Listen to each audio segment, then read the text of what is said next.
রাতের আধারে দেয়াল ভেঙে কসবা বাজারে কাজী স্টোরে চুরি, থানায় অভিযোগ দায়ের। ব্রাহ্মণবাড়িয়ার কসবা পুরাতন বাজারে পুরাতন সোনালী ব্যাংক রোডে প্রায় ৩০ বছর ধরে ব্যবসা করছেন নোয়াগাঁও গ্রামের কাজী আমিনুল ইসলাম। যাকে সবাই মজনু হুজুর নামে বেশি চিনে। বর্তমানে বাবার বার্ধক্যজনিত কারণে ব্যবসা সামলাচ্ছে কলেজ পড়ুয়া ছেলে কাজী আরিফুল। প্রতিদিনের মতোই সারাদিন ব্যবসা করে তারা বাড়িতে গিয়েছিল। সকালে দোকান খুলতে দেখে সব জিনিস এলোমেলো হয়ে ছড়িয়ে ছিটিয়ে আছে। নেই ক্যাশের টাকা, সয়াবিন তেলের বোতল ও সিগারেটের কয়েকটি কার্টুনও নেই।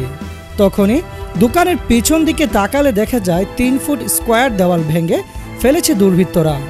পরে হিসাব করলে দেখা যায় ক্যাশে থাকা নগদ ৪০ থেকে ৫০ হাজার টাকা, কয়েকটি সিগারেটের প্যাকেট ও তেলসহ যার আনুমানিক মূল্য সবকিছু মিলে ৭০,০০০ টাকার মতো কিছু মালামাল নিয়ে গিয়েছে চোর। আমার যখন বুঝার বয়স হয়েছে তখন থেকে আমি এই দোকান হচ্ছে আমাদের ব্যবসা প্রতিষ্ঠান। আমার বাবার ব্যবসা অনেক কষ্টের। আমার বন্ধু সাংবাদিক সাইদুল ইসলামও জানে যে এই ব্যবসা প্রতিষ্ঠানের পিছনে আমার বাবার কতটুকু পরিশ্রম হয়। আর গতকাল রাতে দোকানের ব্যবসা প্রতিষ্ঠানের হিসাব এত একটা হয় নাই, বাট যে হিসাবগুলো হয়েছে আনুমানিক দোকানের ক্যাশে যে টাকা ছিল ৪০ থেকে ৫০,০০০ টাকা হবে। মানে কালকে রাতে আমাদের দোকান অফ করি প্রায় 10টার দিকে, অফ করে বাসায় চলে যায়। তো সকালে দোকানে এসে দেখি যে দোকানের অবস্থা ভয়াবহ অবস্থা।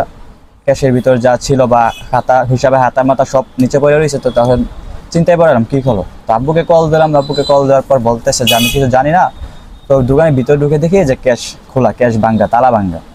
আর এই যে দেখেন আমার এখানে অনেকগুলো তেলের বোতল ছিল, 5 লিটার 2 লিটার 1 লিটার সবগুলো নিয়ে গেছে।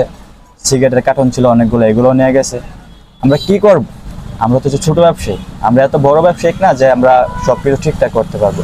আর চুরি হওয়ার মেন হচ্ছে ওই যে পিছন দিক দিয়ে দেখেন একটু ভাঙ্গা ভিতরে ঢুকছে।